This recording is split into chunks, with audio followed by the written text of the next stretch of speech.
What's wrong with your camera's doing the blurry thing. My camera, yeah. It doesn't, my camera doesn't view me as a valid object. It's like, no, that's got to be a mistake. You need an affirming camera. I do, yeah. Yep. And I have been searching. Welcome to Following the Fire. Thanks for joining us on this journey through the wilderness. Just like Israel followed the pillar of fire and smoke, we want to take a new look at our beliefs and just follow him. And like Israel, we get it wrong a lot, we get lost a lot, but we're doing our best to go where God leads us. I'm Nathan. And I'm Steve. Don't you know it's all I have? Today we're talking to Natalie Drew. Natalie is a devout Christian, a pacifist, and kind of a theology nerd who also happens to be a trans woman. She shares her story with us of struggling with life before beginning her transition after having a wife and 2 kids, how her marriage weathered the storm, and she even gives some great advice to other LGBTQ people in the church as well as for the rest of us in the church. I do want to let you guys know that suicide does come up a few times in this episode. I hope you guys enjoy getting to know Natalie. I had been screaming all these messages I thought you wanted to hear. We're really excited today. We have a special guest, Natalie Drew, and I connected with Natalie on Twitter recently. And Natalie, I wanted to have you on the show because honestly, I was very impressed with your faith and courage, being so publicly out and proud of who you are as a trans woman, as well as your continued connection to Christianity. And I'm also guessing that a lot of our listeners don't have much, if any, experience with trans people, talking to them or having relationships with them or anything. And it's exciting to me to come across a trans woman who's so deeply in love with Jesus. And so I was wondering if you could kind of just start off by telling us about yourself and sharing your story a bit. Sure. Well, thank you for having me on. Like you said, my name's Natalie. So I guess starting more recently, actually on Twitter, it was probably last February of 2020 that I came out to the Twitterverse as a transgender woman. It was about a month prior on January 6th, was my first day at work as Natalie. So it's been an interesting time, just, I guess, the totality of my life. I'm 41 years old. Yeah, 41. And, I was born in East Texas, which is one of the hotbeds of fundamental Baptists, the independent fundamental Baptist movement. Longview Baptist Temple is there. Bob Gray, he's of that Jack Hyles strain of the IFB world. So I was born in Tyler, Texas, and was just kind of brought up in the IFB world. It was around 6 years old is when I first remember. 6 years old, that was 1985. We didn't have the terminology accessible to us to describe what I was feeling inside, but I knew something wasn't right. I knew I wasn't like the boys in my class.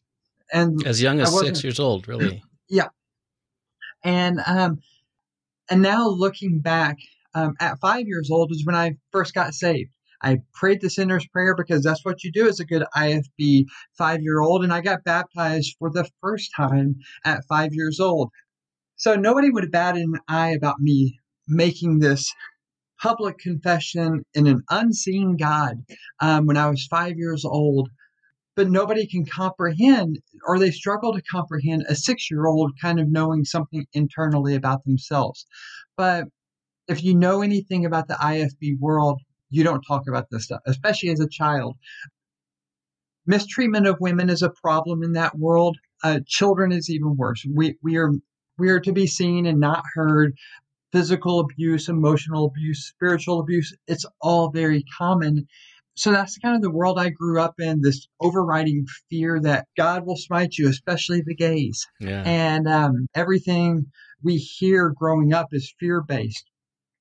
So I kept quiet, and my dad was a pilot, and so we moved around a lot. Most of my childhood I spent actually in southern Indiana. I remember as a teenager, as 13, 14 years old, going through puberty and all the stuff that was like that internal battle, knowing, I remember crying every night and praying. I would be like, God, I know you can do miracles. I believe you can do miracles. If you just do this one, the classic, I will never ask for anything ever again. Right. Like, just let me wake up a girl. Nobody has to know because I believe back then God was this all-controlling God moving puzzle pieces around at his will. And I was like, God, you can change people's memories. They don't have to remember who I was. Just let it. But every morning, of course, I would wake up and faced with that torment again. But part of that prayer was also, if you won't do this, then just kill me. It was about 13 years old that I started really struggling with suicidal ideation, just wanting to die. I wanted the pain to be over with. I hated, especially back then in the cult that I grew up in, it was a lot of self-loathing, internalized homophobia, internalized transphobia, just that self-hatred, and I every time there was an altar call, every time Wednesday chapel, because we went, like all good fundamentalist kids, we spent most of our time attending the fundamentalist school. And anytime they have you close your eyes, okay, hey, if you want to pray the prayer, raise your hand. Every time. Every time I prayed the quote unquote sinner's prayer, because I knew what they were telling me at church. And people like me can't be saved. Therefore, I've got to keep praying this, so I'll stop being somebody like me. That's kind of how I spent most of my childhood. It was an absolutely miserable childhood. And I feel bad sometimes saying that because I do love my parents. Absolutely. They eventually got us out of that world. When we moved back down to Texas, we moved back down really so I can get in-state tuition at Texas A&M, where I went to school and where I always wanted to go to school. So we moved back down here and moved into the Southern Baptist Church. But that was my junior year of high school. Then I went off to college. And when I went off to college, that was really the last time I regularly attended church for probably the next 12 years. I would flirt with it, kind of go back and is either Southern Baptist or non-denominational, which is really just Southern Baptist. And so I would go back but it was a picture of God that I just didn't believe at my core. I remember arguing with my dad, even as a teenager, about, free will and like, okay, but if God knows everything that's going to happen, how do we have free will? Like none of it made sense to me. And it always kind of came back to, well, his ways are higher. And that's just not how my brain works. And so anytime I went back to church throughout my 20s, I wasn't buying the version of God that they were selling. But, when I was at A&M, I really enjoyed college. I enjoyed the social aspect too much. So I took 5.5 years to graduate and with a very poor GPA. So I really had no options. Originally I'd wanted to go to law school and I wanted to become a lobbyist. It just like makes me shudder to think of what I used to want to be. And, I had met my wife, Heather. We met my next to last, junior year of college, probably my fourth year though. But by then I knew I was going at the time into the Marine Corps. I was going to go to officer candidate school, had already been accepted. So my wife and I, we got engaged and we're like, okay, hey, we will, she'll drop out of college when I get married and we'll just do the military thing. Went to Marine officer candidate school and blew my knee out. And then from that point on, I mean, I'm sure anybody in the Marines can tell you, once you're damaged, you're always damaged. And I reapplied. I did not get accepted the second time. So then I applied for Army OCS. And I remember going to you had to appear before a board, and they asked me, okay, so I'm going to say Natalie because I will not use my dead name. They're like, oh, hey, Natalie, explain this semester where you had like a 1.8 GPA. It's like, I enjoyed college too much. Then they'd ask, well, are you somebody that learns quickly from your mistakes? Absolutely, sir, I am. I make a mistake, I learn, move on. Okay, then explain the next semester, where my GPA was even lower. So I did not get accepted into Army OCS. The recruiter called me up and asked me if I wanted to come get my transcripts. And I was like, sure, let me get them because you have to pay for them. And so I go in, and he's like, well, have you ever thought of enlisting? It's like, of course not.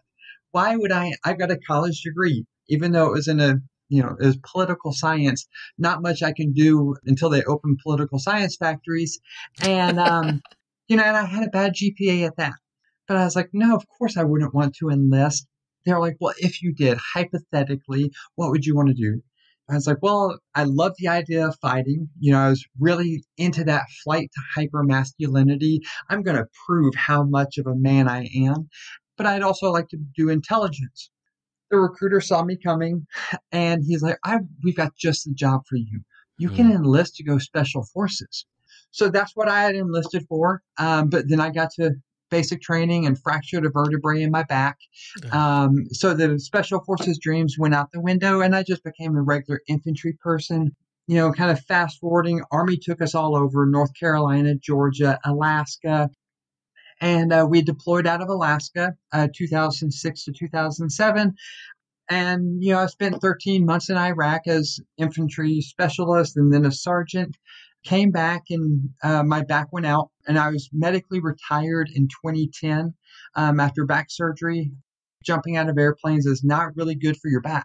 So 2010, I get out and I kind of stumble into a job in Houston, Texas. Like when I was in the Army, I did get my MBA, but didn't know what I wanted to do with it. And I got a job about an HR generalist position, which was totally not my personality. But the job took us to Houston, and we bought a house in a small suburb called Cinco Ranch. And this is where, like, my faith, I start to find Jesus. We happened to move across the street from a Church of Christ. My wife was born and raised Church of Christ. Very conservative Church of Christ, but there's a church right across the street from our neighborhood. And so we're like, okay, let's go visit just because we know our parents are going to ask, have you visited the church across? Like, yes, we did. It was same as every other church, we're good. We go in, and I was probably 30 years old at the time. And it's the first time I ever felt love in a church. It was immediate. It was like getting hit by a brick wall. I met people that, just the sincerity in them. And the preaching minister there, because as Church of Christ knows, we don't have pastors. Right. And so they had preaching minister, and the preaching minister there is a man, his name is Aaron. So I always felt kind of an annoyance, like I was an annoyance, because as we listened to him, and he painted this picture of a God who kind of looked a lot like Jesus. And we're like, wow, so my wife and I, we really it was so sudden for us. We're sitting, we would sit in our bed at night, both of us having our Bible in hand and going through and reading stuff and like, what do you think about this? What do you think about that?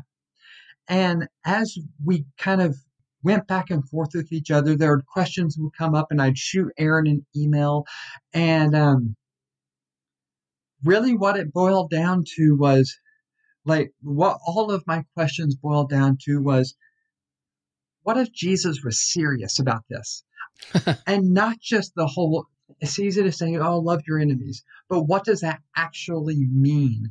So we start asking, like, because I was an infantry sergeant when I got out, and we have to start asking ourselves, like, okay, if we're going to be a follower of Jesus, And it sounds pretty like he's pretty much calling us to be nonviolent. We have to actually, follow that path. And so I would email Aaron, am I crazy for reading it like this? And he's like, absolutely not. At the time, I had no idea Church of Christ has a beautiful pacifist tradition.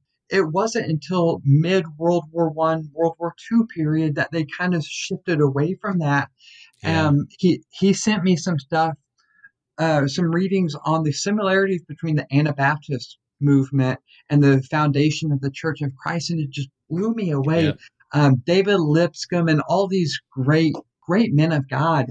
So once I kind of saw that we weren't crazy, for this, if we were, there have been a lot of crazy people in church history. We just don't talk about them very much. Right. So, that's about the time we're like, you know what?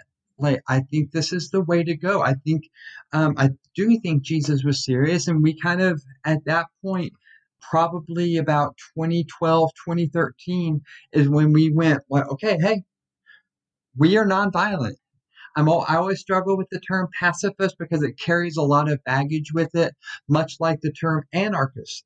I am an anarchist because I am a pacifist. I believe that from the political perspective, you can't separate violence and the state.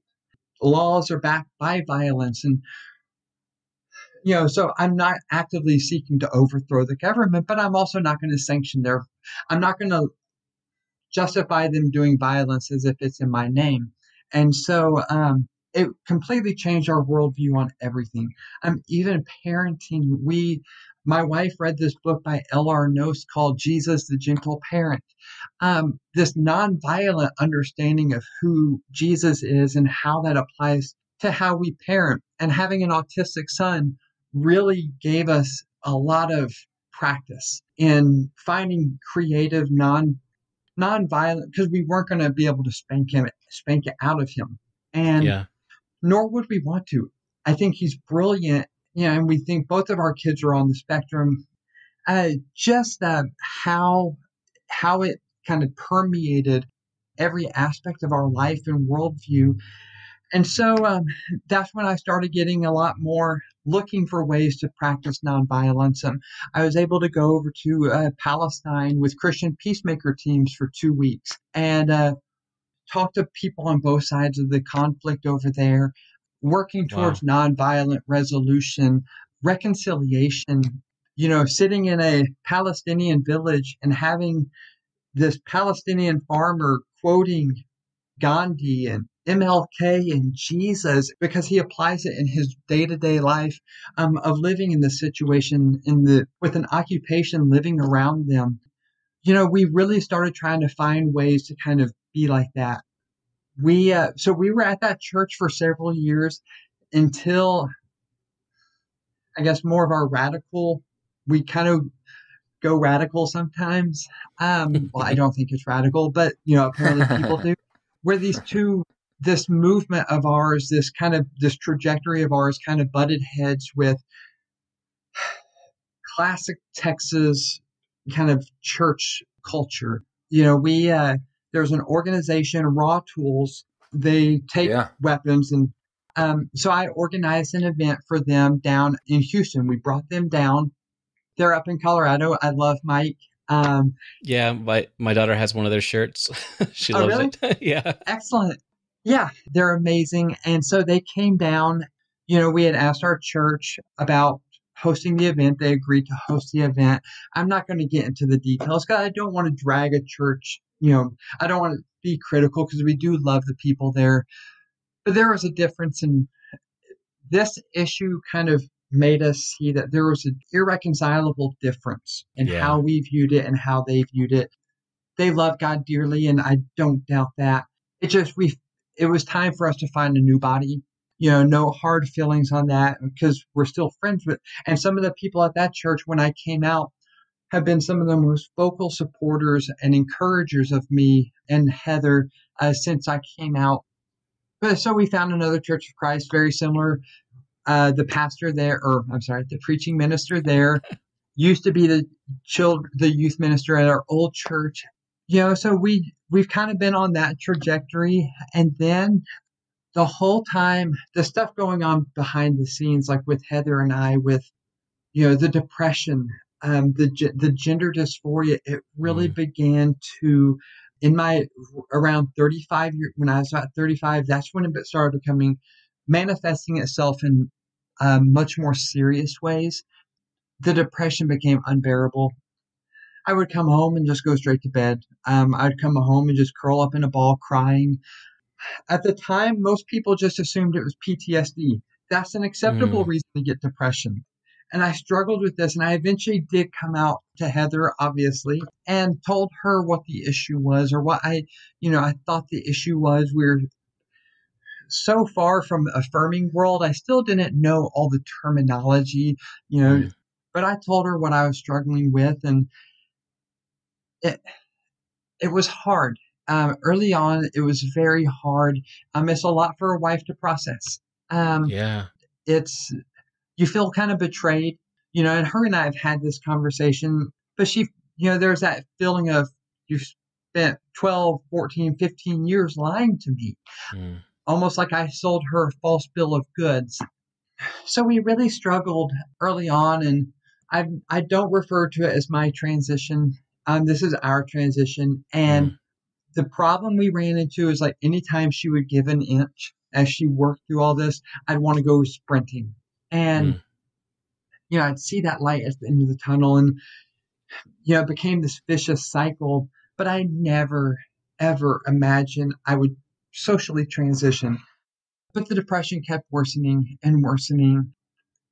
It was a touchy time, especially because suicide has touched, I say our family, our chosen family, very deeply. And this is where I probably cry.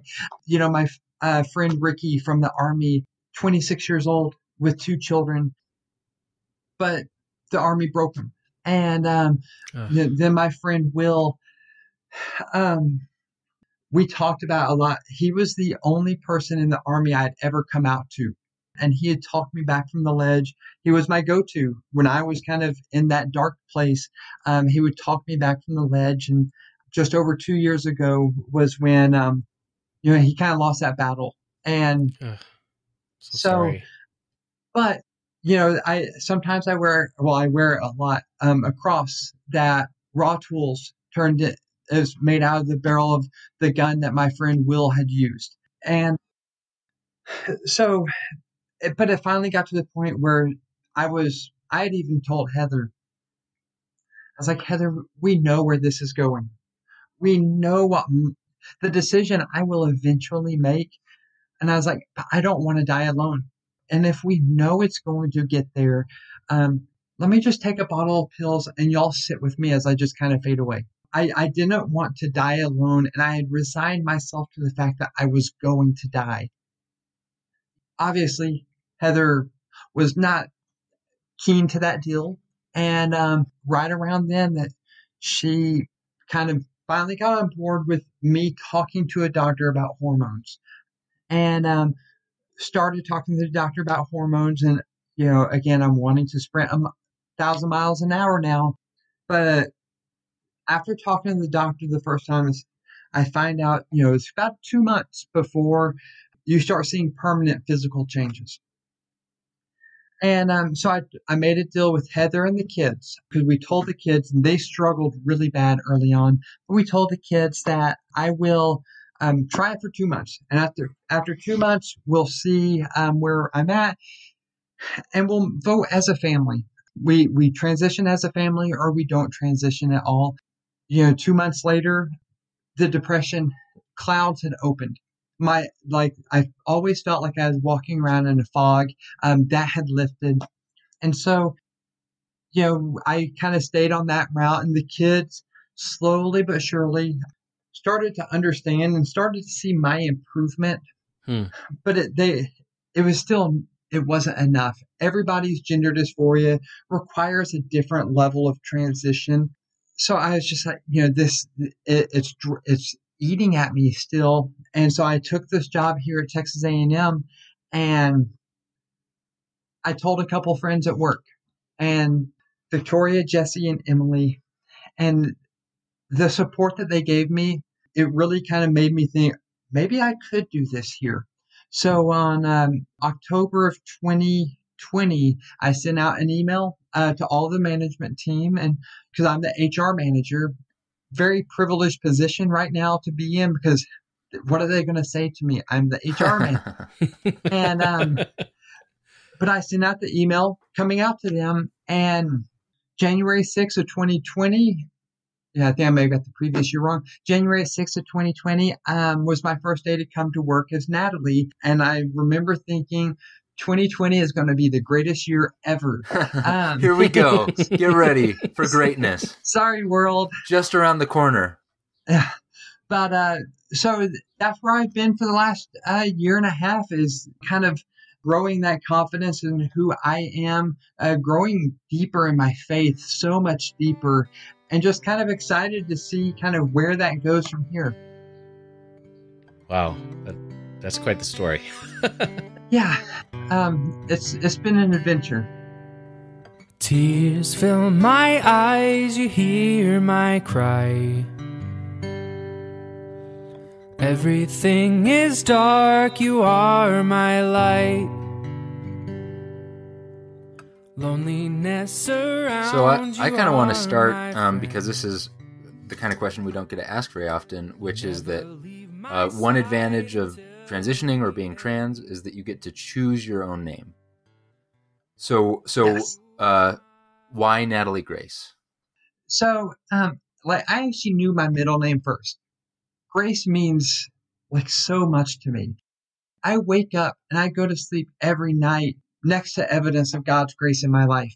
My wife has saved my life on so many, and I don't deserve her.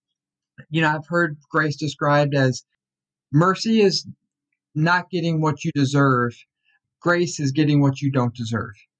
I don't deserve Heather. And so having that constant reminder of God's grace in my life, but even more than that, if you follow me on Twitter, you see how open and vocal I am.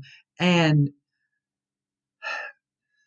it sucks sometimes, but I have to be constantly reminded of showing grace towards others, showing grace towards the people who spew such venom at me, grace towards people who represent what I used to be. Because I had a question, what would 8-year-old me say to me? Yeah. I would probably look me in the face and call me a freak and condemn me to hell. That's what 8-year-old me would say. But then 8-year-old me would also go to bed at night smiling, knowing that it does happen. I do become who I truly believe God created me to be, recognizing the grace of God in my life, recognizing the need to show grace to others. I need that constant reminder. You know, so I knew that that was my middle name. But then it was just a matter of finding a first name that kind of sounded good with it. You know, so I kind of I started at the beginning of the alphabet and I have a friend who's named Anna Grace. Well, I can't do that. I have a friend named Anna Grace. You know, just starting at the A's and working my way. And I'm like, Natalie Grace. I like that. And that's how I chose Natalie. And but really, it was all kind of grounded on that middle name. Yeah, it's a good middle name. It's my daughter's middle name as well. Oh, excellent. And that is one of the coolest things about being a trans person, is getting to name yourself. There are times I forget what my name used to be, but even early, like last summer, I was on furlough and we were handing out meals to our employees who were also out on furlough. And somebody came up and I introduced myself, and I even dead named myself. I was like, "Oh, hi, I'm like, no, I'm Natalie." And but yeah, that is one of the coolest aspects of being a trans woman. I love it. That's interesting. So how I'm curious, how did hiding your gender identity for so long, or I mean, I'm not sure if hiding is the right term, but how did that affect your faith, and how did coming out and beginning to this transition with your family, how did that change things? I think hiding is a good way to put it. It was hiding because it's always been there. A lot of people will kind of describe trans people as like, oh, it's a man who became a woman. No, I've always been a woman. That's who I am. I just stopped trying to pretend what I wasn't. Hmm. It's hard to say, especially as a child, because I grew up in an angry world anyways. I would have been angry regardless. But as I hit my teenage years and I hit my 20s and my 30s, I started becoming very angry with God. I kind of almost, or Paul resonated with me with that thorn in the flesh. Yeah. But I'm not Paul, and I don't handle it with the grace that Paul does. And I was pissed off.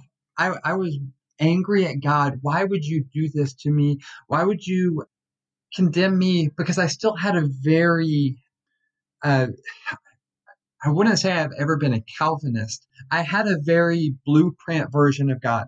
Like, why would this be what's the point? So I think that always acted as a wall in my faith. It's hard to really get close to somebody when you're always mad at that person.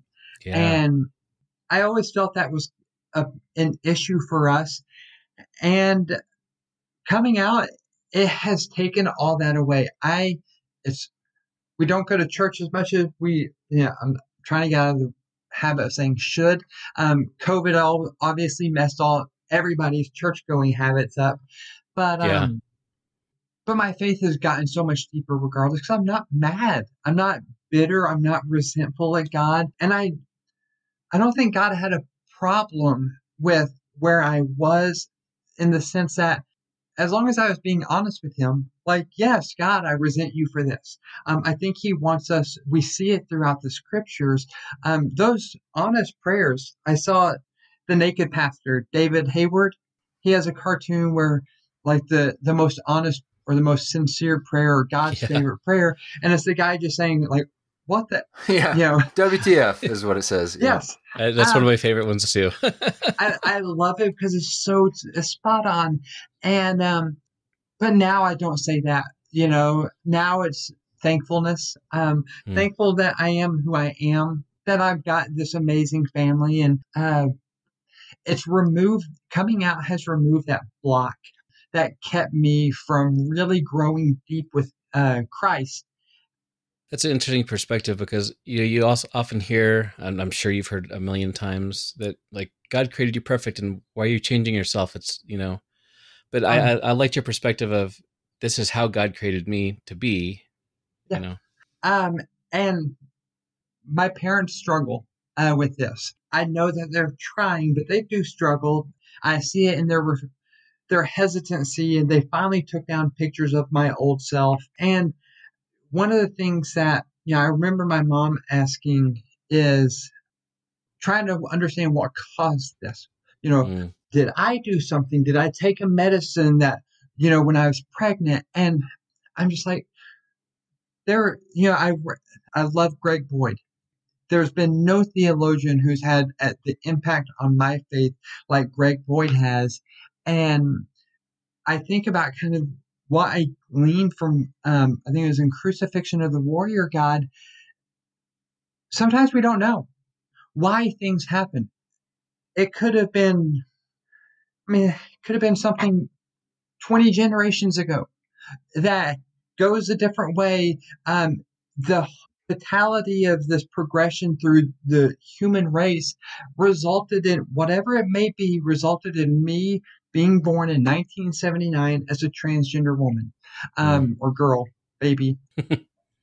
So I don't know, what caused that. And like I would tell my mom, that's not the question we need to be asking. Do I think God made me?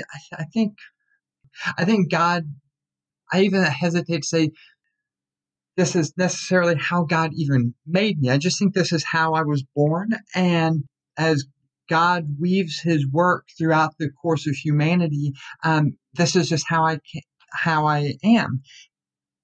So I would tell my mom, the question isn't, the important one isn't, why am I like this? How can God work through me as I am? And that's been the thing that I have been so excited about, and where Twitter has been such a blessing. I don't believe God makes mistakes. I just don't believe me being a trans woman is a mistake. I just think it is. And just like somebody being left-handed isn't a mistake, it's just who they are. So to me, it's as natural to me as somebody being left-handed is to them. Mm-hmm. I like that way of looking at it. Yeah, I think we like to know what caused this because we want to be in control. Mm-hmm. And then when, there's problems or there's, we want to blame someone, which is the oldest, as old as the New Testament at least. I definitely like the perspective of, we could figure out what happened 20 generations ago or 10 generations ago or whatever, but we don't get anywhere when we have the answer to like, okay, fine. Yeah. What do we do now? And you're already, so you mentioned I am a theologically not illiterate, but, I would have gotten, similar GPAs to your 2 semesters there that you mentioned if I was in theology school. And I was trying to remember a word. It was like duality or modalism or something that you mentioned recently about, and it blew my mind. Oh, Genesis 1. Yeah, like it's merism, merism. That's right. So, thank you. So one of my questions was, you've got a blog where you tell your story, and you've continued to add to that. But you mentioned what you said about you and your wife, just like pouring into Scripture, like you've never seen it before. Just like, wow, what's this? And also theology. And I just kind of want to know, what surprises were there in Scripture and theology for you? Like, what did you discover diving into all of that? And I already mentioned him before, Greg Boyd. There is a work of his that I read, Crucifixion of the Warrior God. It's just I'm not a theology geek. I don't read a lot of, see people, libraries of theological works. That's not really me, but I love Greg Boyd. And this is the 2-volume, 1,400 pages total, arguing the case of, not arguing, making the case of a nonviolent God, because, and it's all centered on Jesus. It's why Hebrews 1:3 is one of the most profound verses for me, talking about how Christ is the radiance of his glory. He is the exact representation of the Father. And so taking that view of Jesus, looking at Jesus, and as Greg Boyd talks, Christ crucified, because it's on the cross where God is most fully revealed to us. That is who God is at his very core. He went to the most extreme lengths to show his love for humanity, which resulted in him allowing humanity to nail him to a cross. And using that as the hermeneutic tool, as kind of Greg Boyd talks about, to understanding all Scripture. So I read back. Now, I used to, even after I became a pacifist, or especially after I became a pacifist, I didn't officially kind of like ignore the Old Testament, but I just didn't know how to process it, how to properly read it. But now when you read it and you're like, okay, just like we see on the cross, where the cross is this hideous death. It is a shameful death in that culture, where anybody who walks by who doesn't know that that's Jesus Christ, anybody who walks by is going to think, oh, that's just your run-of-the-mill murderer or insurrectionist. And they're immediately going to look at this and have this negative perception. He's dying the death of thieves and murderers. But as Christians, we know that there's more to it. There's something that beneath that surface. We can't just judge that superficial view of the crucifixion and really see what God's doing. It's when you start peeling away the layers and you see the redemption, the victory over death that he is declaring in that moment, and taking that and applying it to the Old Testament. So where we see those violent depictions of who God is. We know God doesn't command genocide because Jesus would never command genocide. Jesus would never command infanticide. And I understand I am in a minority with this view of Old Testament understanding of God. And I want to acknowledge I could be wrong. We could, we're all wrong in some area of theology, but you see these horribly grotesque, violent depictions, as Greg Boyd refers to them as literary crucifixions. God will accommodate and will take on that hideous depiction, that grotesqueness, that appearance of evil even, so he can work beneath the surface and maintain that relationship with us, because we see it. The Bible is, and you start reading it like this, you start seeing so much. You start seeing that the Bible, even in the Old Testament, moves more and more towards inclusion. It was in the early days in the first part of the Old Testament, here are all these meticulous rules about sacrifices, what kind of animals to sacrifice, when to sacrifice them. But then we see later in the prophets, and the prophets are like, this is never what he desired. It was the heart behind everything that he's desired. You see it 1 Samuel 8. As a Christian anarchist, I love this section. The Israelites are like, give us a king like the rest of the world. And it's like, no, we got God. Like, no, God's like, fine, okay, Samuel, go ahead and give them the king. And Samuel's like, well, they're rejecting me. And he's like, no, they're rejecting me as their Lord. But God's willing to accommodate that, because you know what? He's going to meet us where we are. And sometimes he'll give us what we want, or he'll allow us to get what we want. And as we saw with the Israelites and the king, God's like, fine, you can have this, but here's what it's going to cost you. And you're not going to like it. Because then we see Christ reject all earthly power when Satan tempts him with that. And Christ doesn't tell Satan, oh, well, that's not your power to delegate in the first place. Christ doesn't argue against Satan's claim of ownership of the kingdoms of the world. He just rejects the power. But we see the scriptures moving more and more towards inclusion. You start to really see God's love shine through the genocide, the infanticide, the just grotesque evil that we see throughout much of the Old Testament. And it becomes it is such a beautiful thing. I enjoy reading the Old Testament now because I see so much of God in it. And I see a God that looks like Jesus Christ, a God that looks Jesus Christ hanging on a cross. And to me, there's nothing more beautiful than that. Everything is dark, you are my light. Loneliness surrounds, you are my friend. You never leave my side until the end. Who am I without you? What could I ever do if you had never loved me? Just thinking about what you're talking about as far as Christ and his sacrificial nature and giving of himself and not pushing for what he wanted necessarily, like he prays, not my will but yours be done.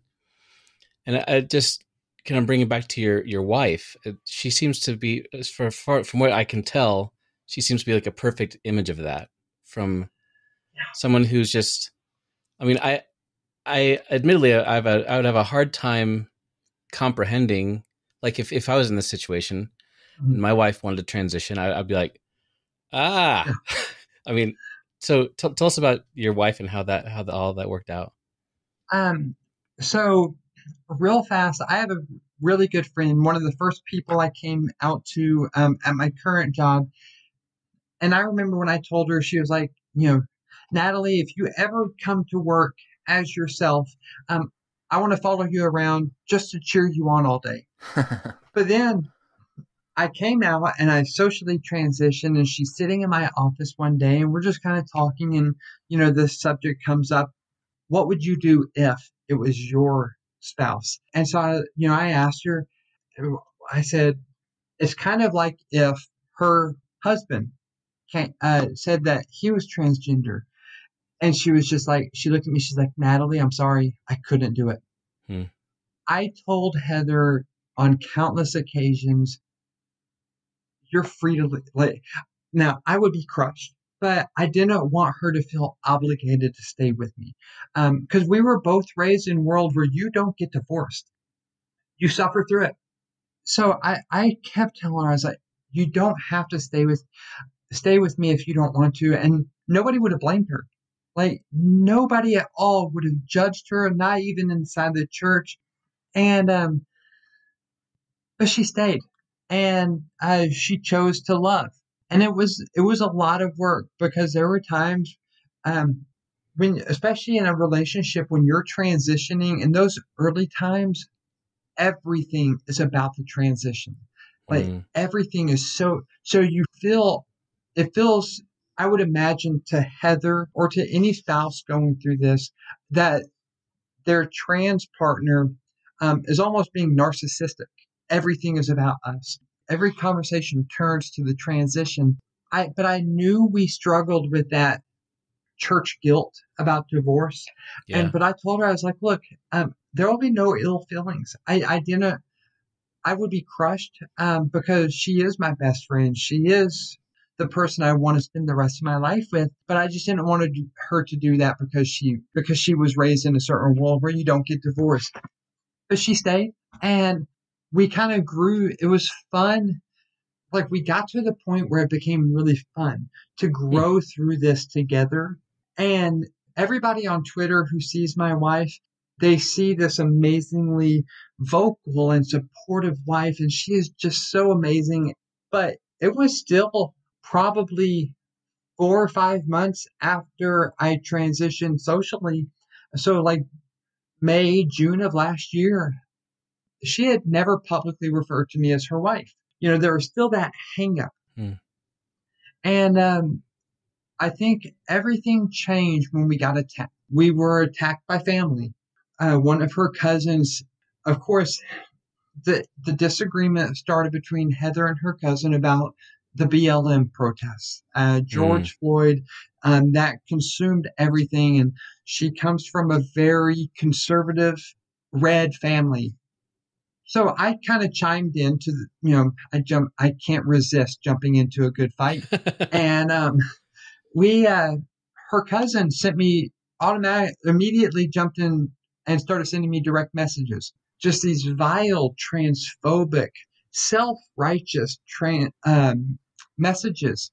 And like, I'm sitting right next to Heather at the time, and it's like, most of our tweeting back and forth at each other, we're sitting 2 feet apart. And something clicked for her. And she went like full mama bear. And she posted on Facebook, she posted on Instagram and all the social media. Basically, if you come after my wife, I'm going to fight back. And like, I don't even think she realized at the time that was the first time she publicly referred to me as her wife. And everything changed. Like, that was the parting of the skies. And everything has been clear sailing after that. Now, we continue to lose family. We continue to lose friends. But we've replaced them with so many amazing people. I hate when people delineate between Twitter friends and real life friends. Those Twitter friends are some of the closest friends I have. And it's been such a blessing. It was a struggle early on, but I don't think she ever truly considered leaving. We just committed to working through it. And, I don't fault spouses who can't. Even as a trans person, we've had several people who are going through the same situation that I was going through, or that we were going through. People raised in the church, they're Christian, and they come across and they find me on Twitter, and they reach out to me and they're like, here's my situation. And I'm like, oh yeah, I was there like 3 years ago. How can I help you? And now we have one couple who, we video chat with every 2 or 3 weeks. They're going through the same process we are going through. They're just earlier in their process. and I'm jealous because she's transitioning much younger than I am. And transitioning at 40 is going through second puberty in your 40s is not fun. And but then we have one who their marriage hasn't survived. And again, it sucks. It breaks your heart. But I also, it's one of those things you just, one thing I always tell people is you have to count the cost. I went into this knowing that if it was going to cost me my family, I wasn't going to do it. I don't have the courage to do that.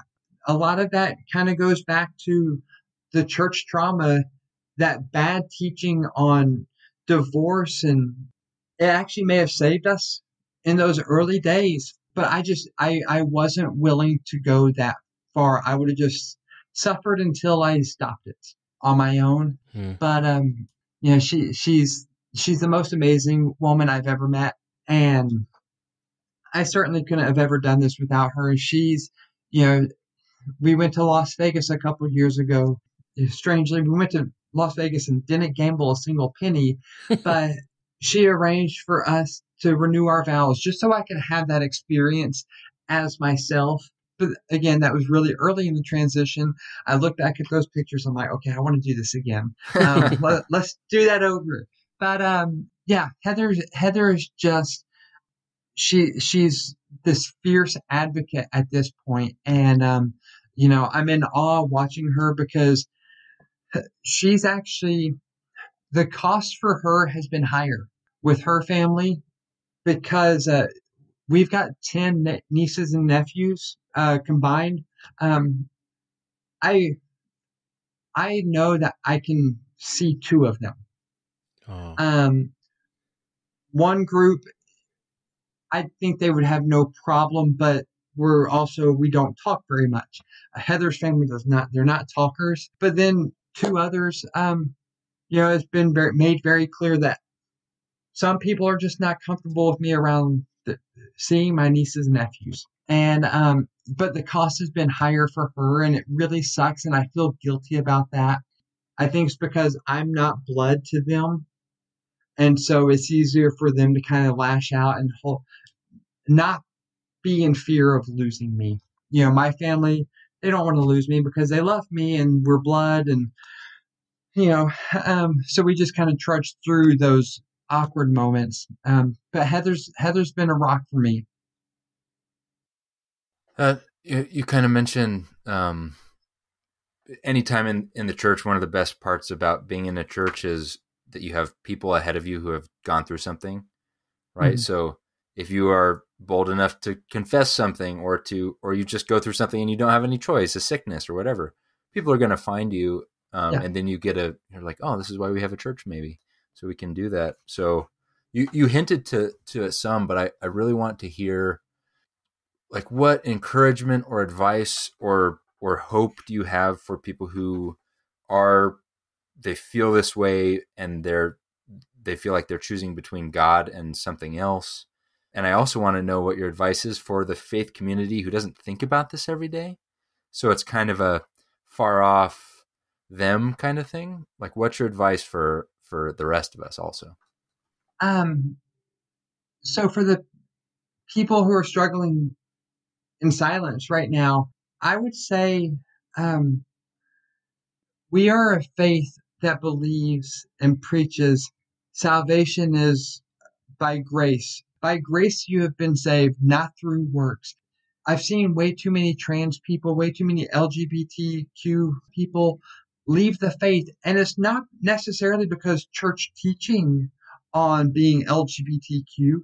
It's because of the way they're treated. And that's one thing that I've really, I guess, come to understand. And this is what I would tell trans Christians who are struggling right now. Just remember why you're a Christian. I'm not a Christian because of other Christians. I am a Christian because to me, there's nothing more beautiful, nothing more powerful than Christ crucified. That's where my faith is. I don't care as much as I tried to play gatekeeper growing up in that world, God appoints no gatekeepers. Our doors are open. So I would just remind them that, look, remember where your faith is. Remember, our church has a very long track record of looking nothing like Jesus Christ. But we also have a very long track record of looking like Jesus Christ. There's always that group that is maintaining, and it's not a group isolated down to one denomination, because none of them have it. When I was over in Palestine, we were talking to this one organization, and it was a Palestinian man and an Israeli settler, an Orthodox settler, but they were both working towards reconciliation. And the settler had this great analogy where he said the truth is like a shattered mirror. And we had this tendency to pick up this shard of glass and say, aha, I've got truth in my hand. And it's like, so does your neighbor over here. So the whole point is to try to get all the shards of glass together so we can see that full truth. And I truly believe that when you get all those shards of glass together, when you grab all those different shards of theology and you discard the stuff that's garbage, like Calvinism, just joking to the Calvinists. But when you put all these together, you see what it is, and it's Jesus. So that's why I've been so much more open, drawn to Eastern Orthodoxy, drawn towards all these different Christian streams that I thought were all heretical growing up. So I would just remind those Christians who are struggling with this that, and it sounds so cliche, but Jesus is the reason. That's where our faith is. And for the cisgender, the cishet type of the church, what we think of. There's a documentary called Disclosure, and it's a phenomenal documentary, and I highly recommend it. And it talks about the depiction of trans people in Hollywood. And, they have a bunch of trans actors and actresses, Laverne Cox, Jamie Clayton, all these people. But one of the statistics they gave was just mind-blowing. 80% of Americans know a lesbian, gay, or bisexual person. 80% of Americans, but only 20% of Americans know a trans person. So in the context of the documentary, they're saying so much of what people know of trans people comes from Hollywood. And much of what Hollywood has depicted of trans people is vile and disgusting, that we are nothing more than sex workers, that we, growing up, you ask any trans person how traumatic it was watching Ace Ventura, The Crying Game, all these scenes, like even on Family Guy, they have a reference to Crying Game. And so what I would tell the mainstream church is get to know and talk to a trans person. That's one thing I have heard so much from people on Twitter, especially like in that weird Christian Twitter community, how oftentimes me or some other, there's a growing number of people being open and honest about who they are. We often tend to be the first trans person they know or have really engaged with. And so get to know us, listen to our stories, because you'll realize that, we don't make these decisions lightly. Trust me, before I'm very vocal about this on Twitter. As an HR manager, I've seen all this articles about employment discrimination amongst trans people. Before I transitioned, I had 4 professional interviews in my life, where I presented as a man and presented as a white man going into these jobs. 4 professional interviews, I was offered the job 3 times. The one time I didn't get it was for a job I just wasn't even remotely qualified for. But since then, I've probably had now 16 interviews and 0 job offers. But a lot of that's because there's this just gross misunderstanding. All we want to do is live our lives.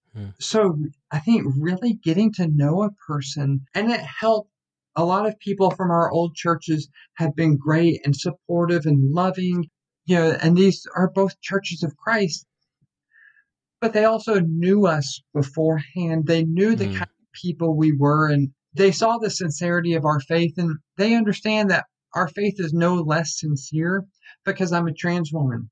And they may not understand it, but I think getting to know and listening to a person, there's always this rush to tell a trans person about their experience.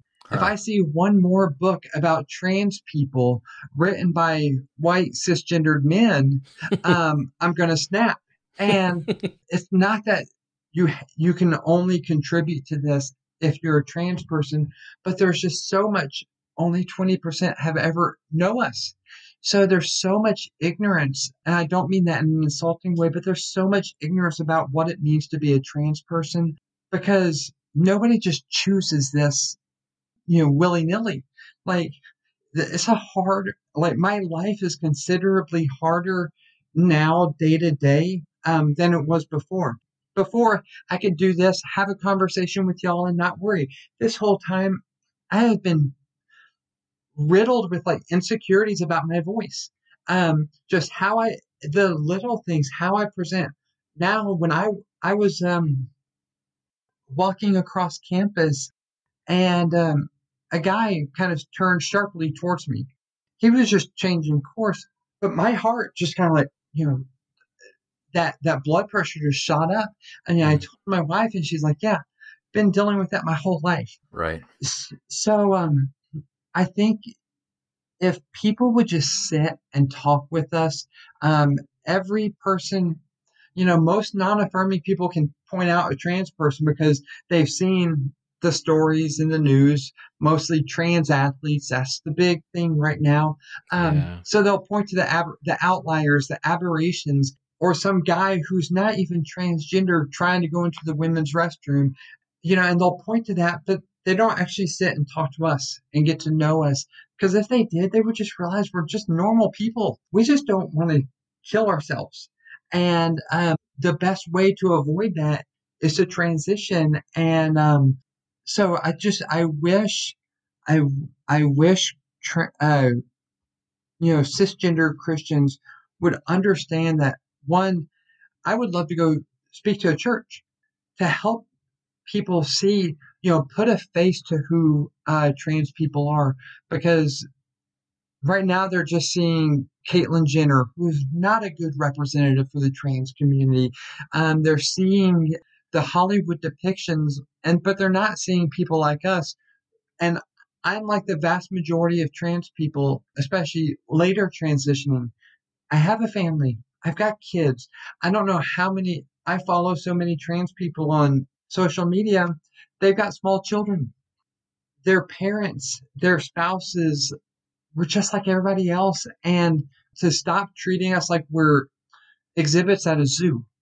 But having that conversation, and not even a conversation, just listening, kind of like y'all have been listening to me ramble, and giving platform to trans people of faith.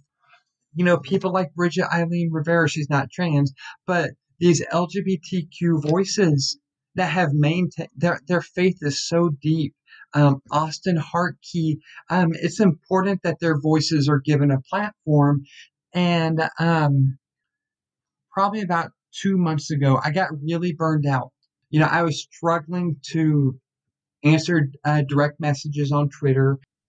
It's just, there was a time where I would tell Heather, I just want to go back to the days of when I had 100 followers.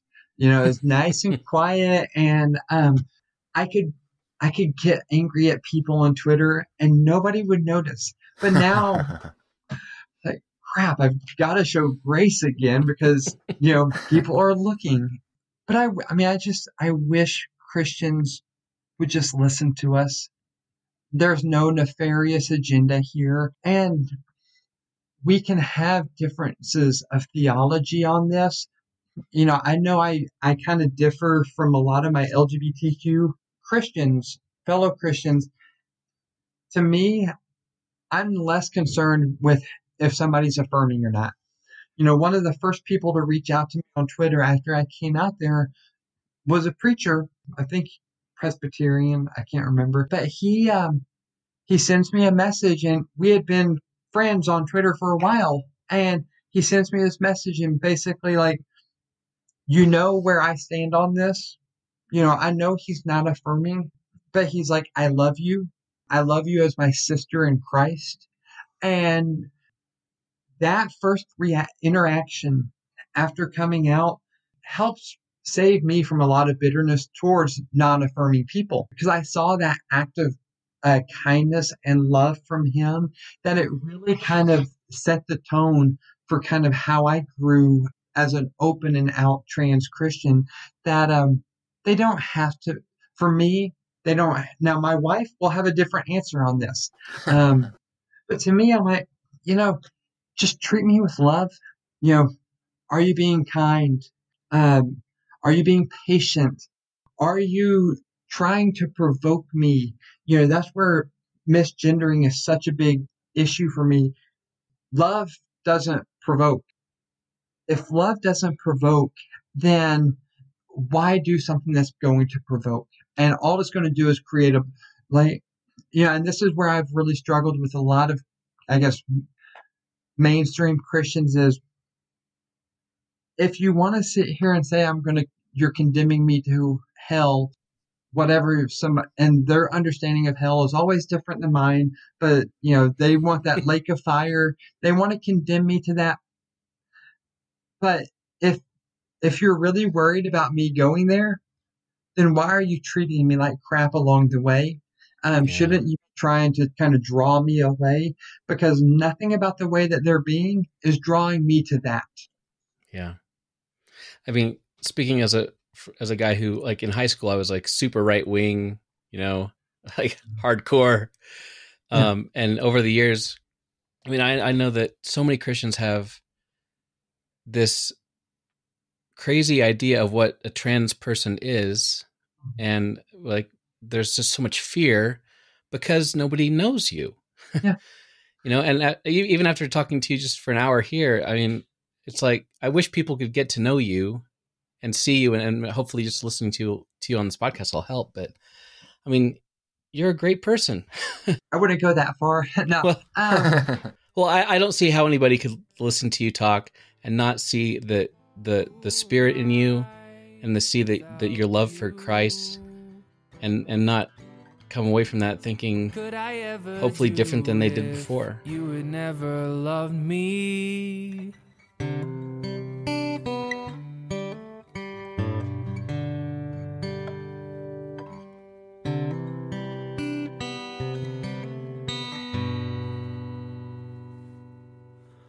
Tears fill my eyes, you hear my cry. And that's really, I get pistol whipped with the same verses. And what I continue to have to, because there are times it gets bad, especially when I get that Theo Bro Twitter kind of targeting me. And they've come after me a couple times, 4 or 5 times. And it can get very kind of oppressive. Yeah. It weighs me down. It bothers me. It puts me in a wrong spirit. It makes me very angry. And, I really wish that people could understand the impact of words. When I came out to my parents, as I did with most things with my parents, I told them I drank alcohol during the middle of a fight.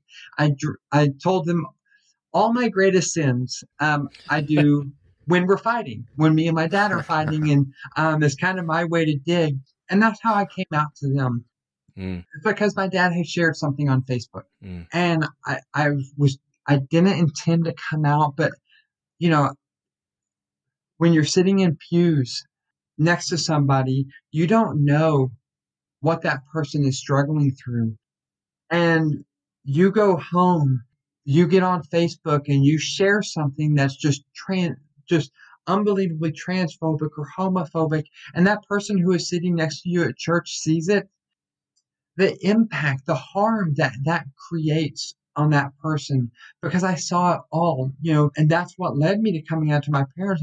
I couldn't take it anymore. I'm like, you can't sit here and share this stuff, and here's why, because the people that we all think it's like, it's just joking.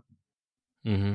But people like when they don't realize people like me are sitting right next to them, that people like me are at their dinner table, and what it does to a person. That's why we see in every statistic shows us that when especially a LGBT youth is in a loving and affirming environment, the suicide rate drops, kind of basically normalizes.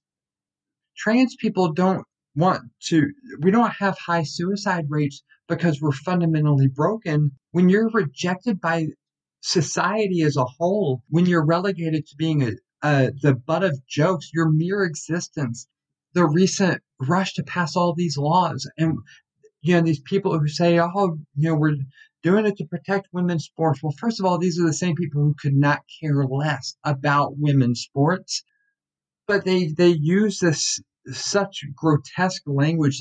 My old boss, he's retired now.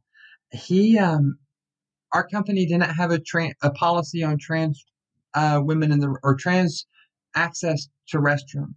And so this was before I came out, and we had an associate who came out as a trans man. Well, some associates or some of our employees were upset that they were using the men's room. And so I kind of got to craft our policy. That's the privilege of being the HR manager.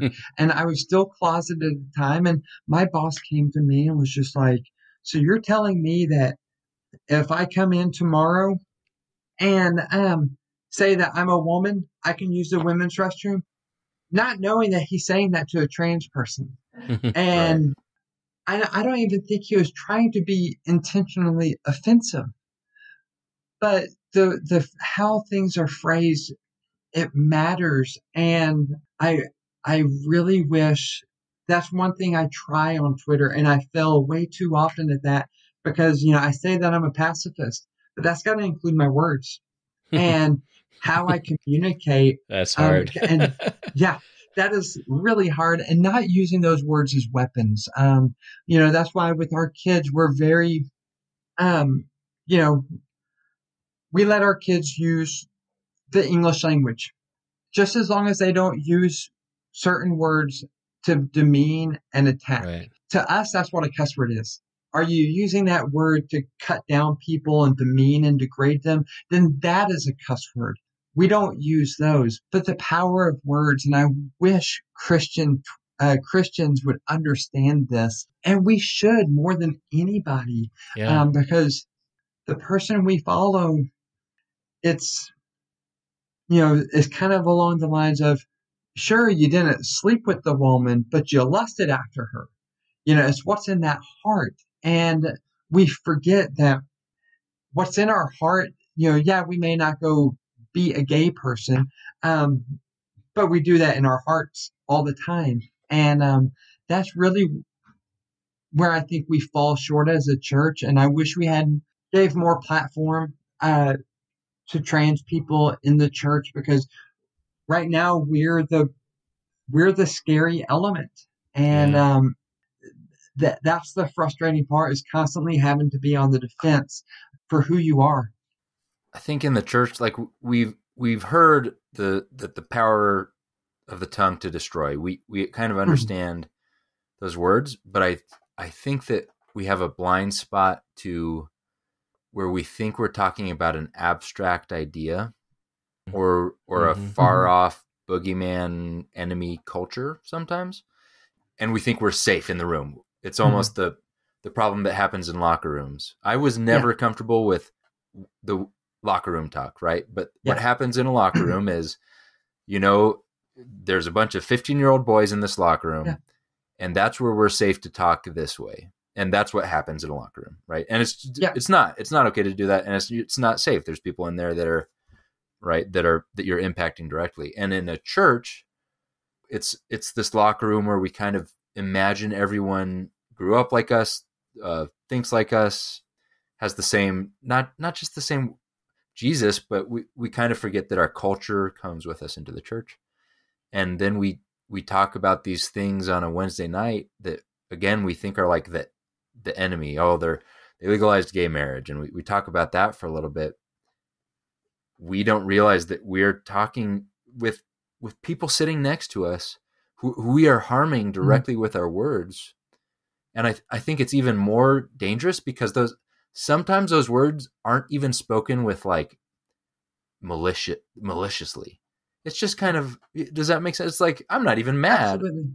Yeah. And so it's so hard I'm sure I have done this before. I don't know to what group or to what area that I thought I was safe, politically or theologically or whatever. But like, how do we let the love of Christ seep into us so much that even we're not afraid of those boogeymen so much that we're. And, and it's not just LGBT people. I mean, you hear jokes about people who are heavier in weight, and sometimes it's just so easy because there's somebody, for example, Donald Trump.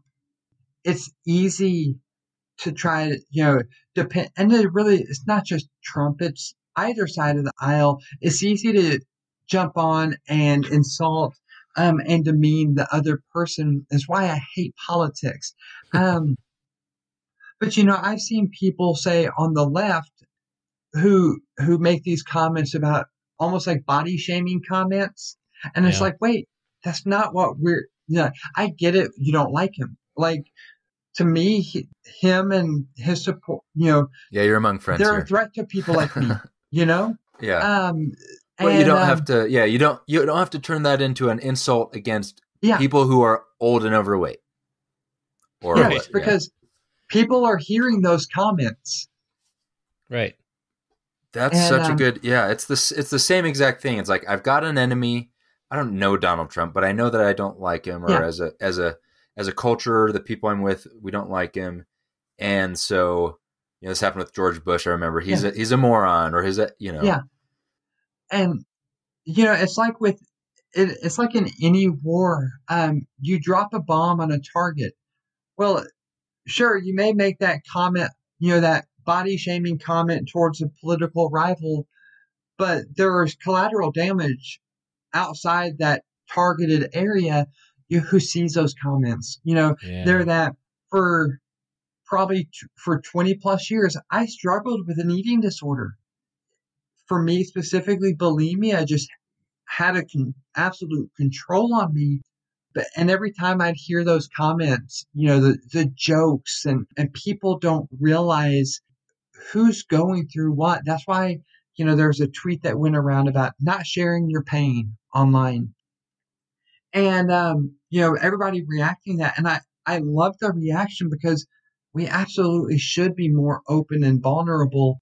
I am more open and vulnerable on Twitter because so many people have created a space for me to be open and vulnerable. And that's really what the church needs to be. We need to be that space where people can come and be open and vulnerable and say, look, this is who I am. I'm struggling with depression. I'm struggling with anger. I'm struggling with addiction. Maybe I'm fortunate in the sense that I've struggled with addiction because of the back issues from the army. Pain pills nearly took me. Again, Heather saved my life. I've struggled with eating disorders, with depression, with anxiety, and all this stuff. And I feel like I have to be open and honest about it in order to kind of help create the space. I'm not creating anything, but kind of make that space bigger to where others can say, oh, well, I struggle too. Because that's where I think we start to look more like the church, is when we are that broken place, or that place that's safe for the broken, where we're not obsessed with telling them how they're broken, but just loving them for who they are. But part of that means we have to tame our tongues, and that one really sucks. Yeah. There seems like there's a key that ties a lot of what we just talked about together. You write on one of your blogs, you're talking about kind of some hate you've been getting. And you mentioned the story about the preacher, and you said, I'm not demanding you affirm my decision. I'm demanding that you affirm my humanity. Yeah. And if, as a church, I feel like anytime we have a neighbor or an enemy, and we start thinking about these topics or talking about people, we are constantly given this choice to be either humanizing or dehumanizing. Mm-hmm. And we want to dehumanize our enemies and lower them down because it's easier to hate them, or it's just easier to make them into a caricature of something. And what you're calling for, and what our God does literally, is humanize himself, and then he gets in trouble for humanizing all the people around him. That we call things like, well, that's a sinner, that's a tax collector, that's a prostitute, that's a Samaritan. Those were all ways to dehumanize them. And so Jesus is so busy, just like, okay, well, I better keep eating with them because to rehumanize. Yeah.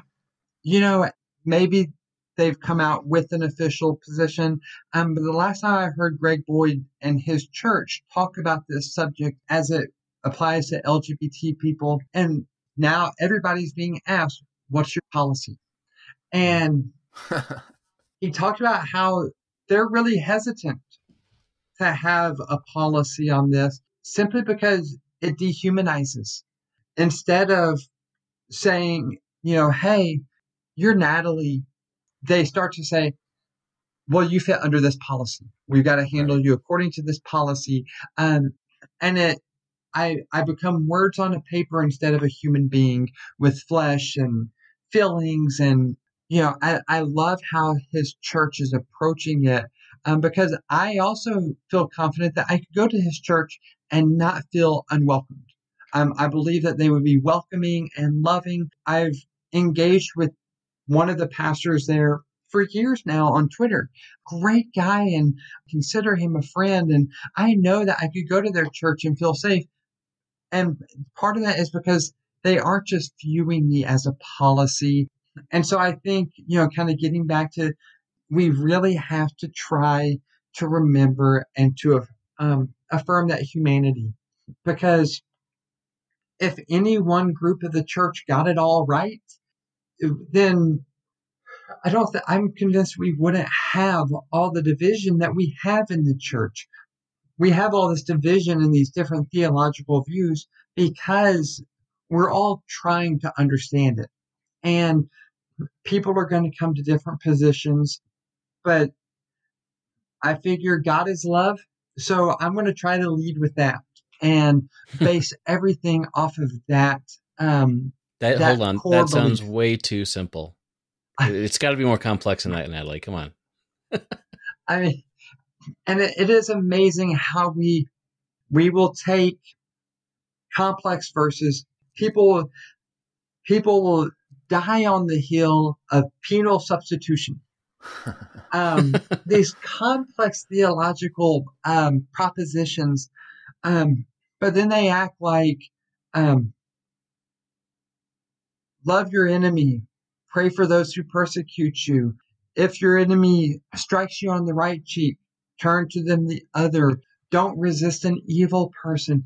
And we take all that and we're like, wait, that's a little bit too complicated for us to grasp. So we turn the hard things into like, oh, well, this is obvious. And we turn the easy things into these vast complications. But in the process, it's only people that get hurt. Because since we are talking about theology, this is core of who we are. And when we start to turn theology into weapons, and we've seen that it's why we have the Great Schism. That's why we have the Reformation. We start to weaponize these things, and the church becomes weaker when we do it. Yeah, I kind of wish our policy would just be to love each other. Yeah. Start there. I often get asked, because there's another webpage or website that I like to post on, and I always get asked when people trying to play the whole gotcha game, like, well, what is love? I'm like, this isn't complicated. Yeah. What is love is basically a revamped version of who is my neighbor. Well, yeah. Wait a minute. It's exactly the same. Let's draw the box back around. Yeah, we just talked about that, and I maybe just last week, but I wondered if one of the keys to understanding that verse is this other verse that's always been complicated to me, which is where Jesus says, he's looking at these children and he says, you kind of have to be like one of these to enter the kingdom. Yeah. And we're like, oh, and they're very good at theology and, judgmental. No, they understand what faith and trust means. Yeah. They don't ask like, where should I draw the box around my love? No. Yeah. They're fine with, they're like, okay, love can apply both to blankets and people and whatever, like all the way. I don't have to draw that in. Yeah. Some of the best teachers I've had in my life have been my children. And, our kids could not be more polar opposites. But they've taught us different things. Our son taught us about patience. And I don't say that as a way of saying like, oh, he's really tried our patience, but love is patient. And he's taught us to love better because we have to be patient in understanding who he is, because just as the world struggles to understand who I am, he's going through the same thing, but from a different perspective. And so he's taught us, but, he's a lot more blunt. Like, getting him to go to churches, church is not his favorite place in the world. So this past Sunday, we went to there's a church here in our community, and he didn't want to go. Like, he's at that point, we're like, okay, when we want to not force him, but he, I was like, hey buddy, we're going to go to this church. It's we've only been once before. And, he was like, no, but I'll pray before. Or he was like, I'll pray while you're gone. I'm like, all right, you were talking about praying. Great. How his mind works, I think God really digs that. He's going to have that conversation with God because we're all different and we all approach the throne differently, looking differently. But then you look at my daughter and, my son is not an I love you type of person. It's very common with autistic. Some of them just don't say I love you very much. But our daughter, for the very public, affirmations that we may not get from our son, our daughter more than compensates for that. She's constantly telling us. So I learned more about love, and therefore I learned more about God because of my son, but also because my daughter. They teach us those different aspects of love. Love is patient. My son teaches me about that. But love is also kind. And my daughter is the kindest person I know. But we complicate it and think that, like, well, who is my neighbor? Like, what is love? Like, but the Bible gives us a clear-cut definition. Love is patient. Love is kind. Love does not brag. Love does not act unbecomingly. It doesn't hold on to past wrongs. And if that's too complicated for you, then love is going to the cross and allowing yourself to be killed in order to save the people killing you. That's why when people say, oh, what would you do if somebody broke into your house? In reality, I may fall. I may stumble, and my human reaction to use violence to protect my family. I hope I don't. I hope I don't use violence in that situation, because Christ didn't use violence in that situation. But I also know that if I do, because Christ didn't use violence in that situation, I know he's going to forgive me. And it's not like, well, so grace may abound, but I know he will forgive me, but I'm also not going to glorify it. But it kind of goes back to what you said. Christ telling us, look to the kids. Somebody tweeted a few weeks ago about how babies are the most evil creatures on the earth. But he was serious. Like, talking about how selfish they are. Like, they would suck a mother dry if they could. And I'm just like, but that's not what Jesus says. Jesus says, look to children because they're the most innocent. The way a child looks to the parent, that that unquestioned trust. But yes, it's so simple. Like, look to children. They don't care about theology. They just care about love. Yeah. I feel like we could do like 10 weeks of theology with Natalie. Just We will have to have you back. Yeah.